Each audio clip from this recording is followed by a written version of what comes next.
Olá pessoal, bem-vindos a mais o Force in Life.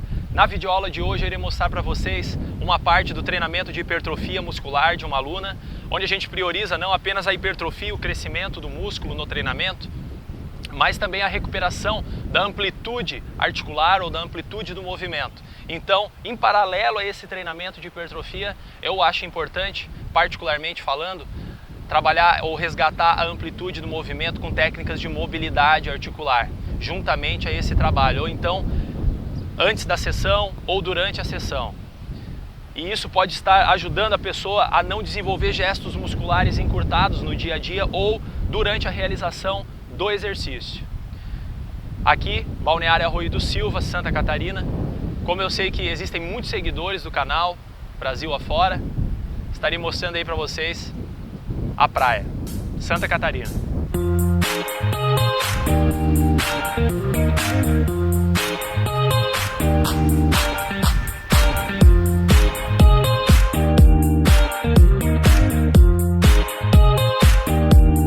Então, pessoal, esses movimentos que eu estou realizando agora aqui com a Joseli, eles promovem uma maior lubrificação articular em todos os componentes da cápsula, internos da cápsula articular, como o líquido sinovial, ácido hialurônico componente, dentro do líquido sinovial, entre outros componentes, glicoproteínas, entre outros.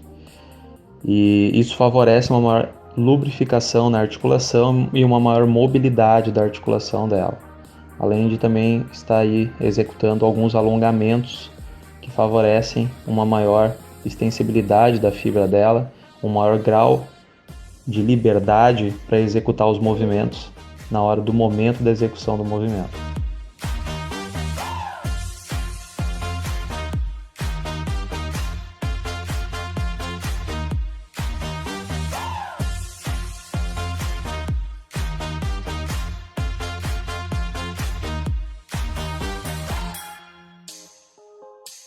A Joseli realiza apenas alguns agachamentos, sem sobrecarga alguma nas mãos ou nas costas, apenas para poder estar aí massageando de alguma forma a membrana sinovial dentro da cápsula articular, para poder já começar a movimentar o líquido sinovial dentro da cápsula.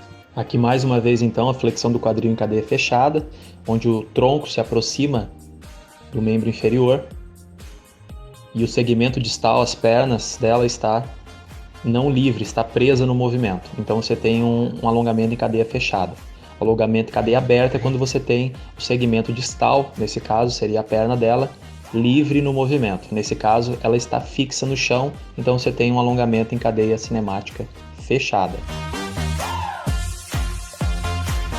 Então, nesse momento, ela realiza o agachamento, já iniciando o treinamento, onde no final do movimento, no final da fase excêntrica do movimento, início da concêntrica, ela dá uma paradinha, um stop pequeno, de 1 segundo ou menos aproximadamente, onde a gente retira a energia elástica do músculo, a energia proveniente de tendões, epimísio, perimísio, endomísio, e deixa somente a musculatura agir no movimento. Então a gente retira a energia elástica do movimento e deixa somente a musculatura propriamente dita trabalhar no movimento.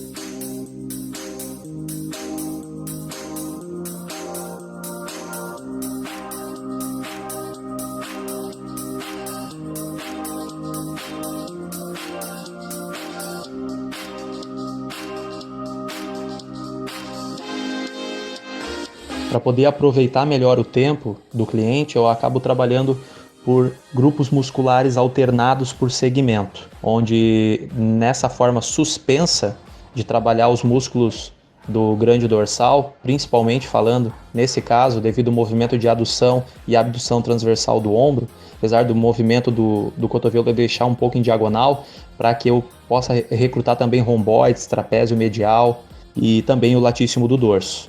Nesse movimento eu deixo o corpo dela suspenso para trabalhar juntamente os músculos do core, abdômen, reto abdominal, oblíquo interno, externo, através depois da respiração um pouco mais forçada, o transverso do abdômen e também os músculos eretores da coluna, ilho costal mais externamente, relembrando, longuíssimo do dorso e semi-espinhais torácicos e também os multífidos, que são músculos que fazem a extensão e hiperextensão da coluna vertebral.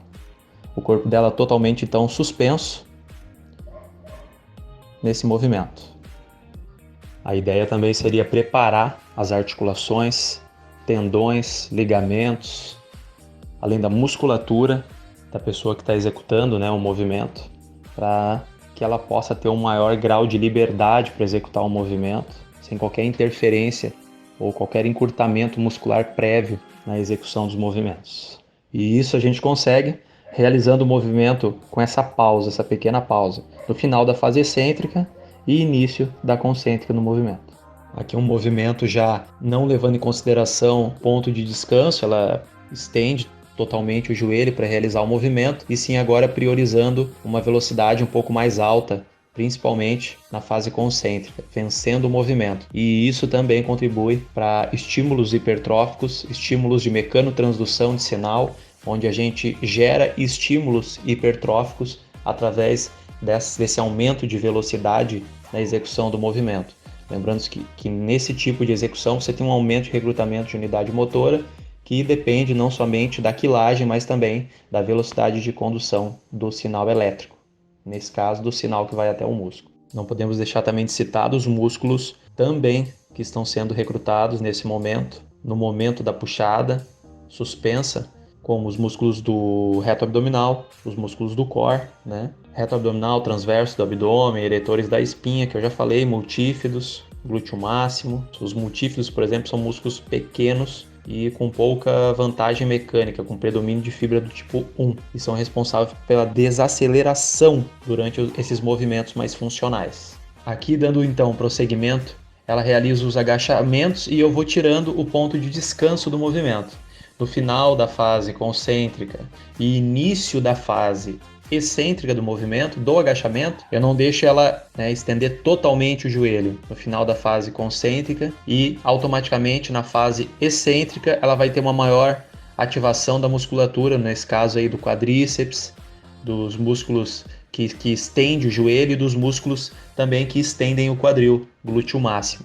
Então na realidade ela vai estar tendo o tempo todo um torque resistido em cima da musculatura do glúteo e da musculatura do quadríceps. É claro que tem outras musculaturas que vão estar trabalhando posterior de coxa também para manutenção do equilíbrio pélvico na realização do movimento, mas enfatizando aqui então quadríceps e glúteo no movimento. O músculo gastrocnêmio medial e lateral também age no movimento, fazendo a flexão plantar e dorsiflexão, para que ela consiga então realizar o movimento.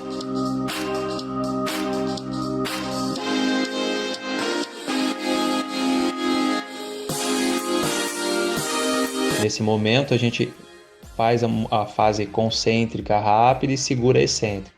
Concêntrica rápida, segura excêntrica, depois acelera. Acelerando o movimento, gerando um estímulo totalmente diferenciado para o organismo dela.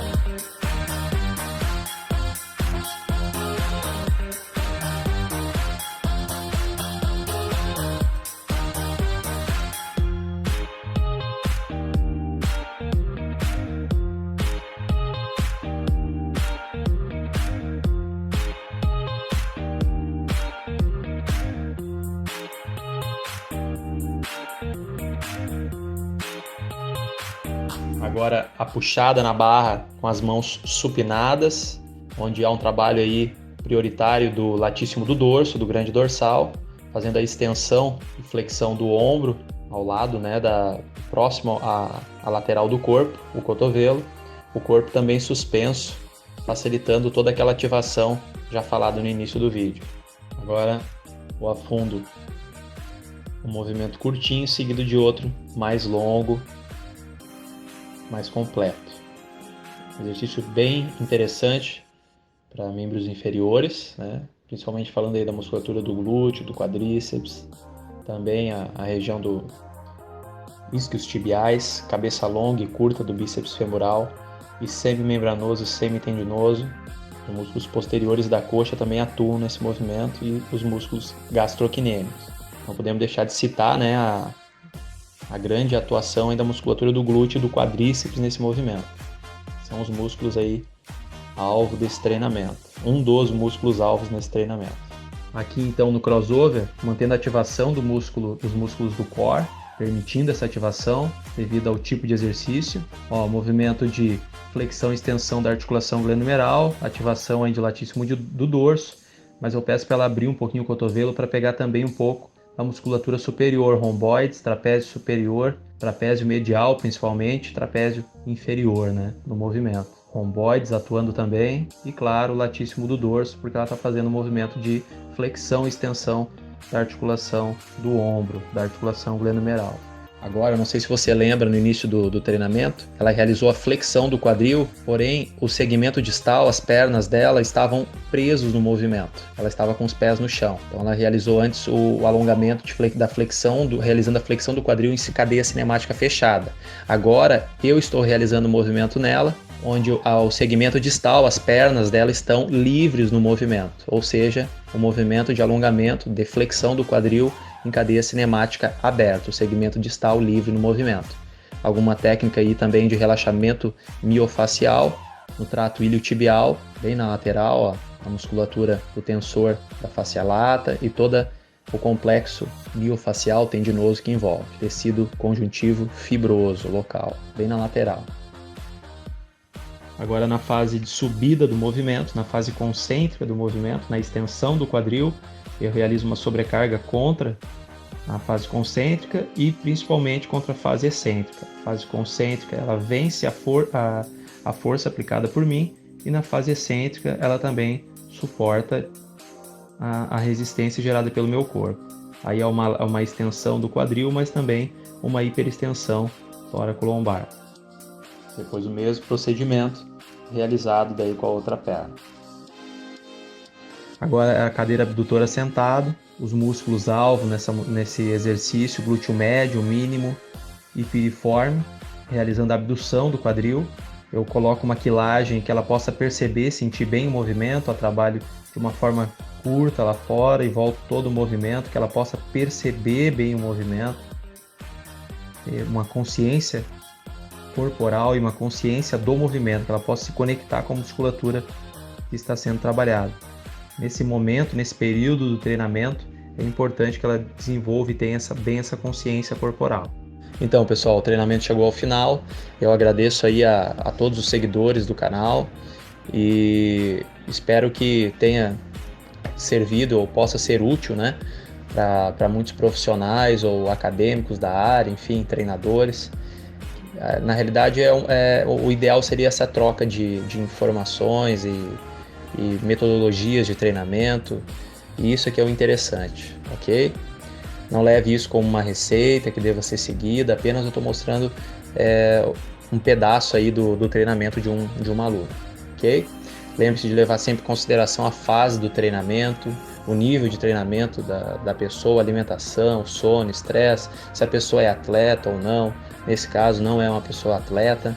Enfim, e lembre-se sempre de estar apto ou disposto a aprender com teu cliente, aprender com todo tipo de pessoa, com todos os profissionais, né, que possam estar aí no teu círculo de amizade. Nunca ache que sabe mais do que alguém ou que você detém todo o conhecimento. Isso não existe. E isso é pensar de uma forma muito pobre, de uma forma onde você com certeza não vai conseguir grandes resultados, ou talvez que você não vai conseguir crescer na sua vida dessa forma.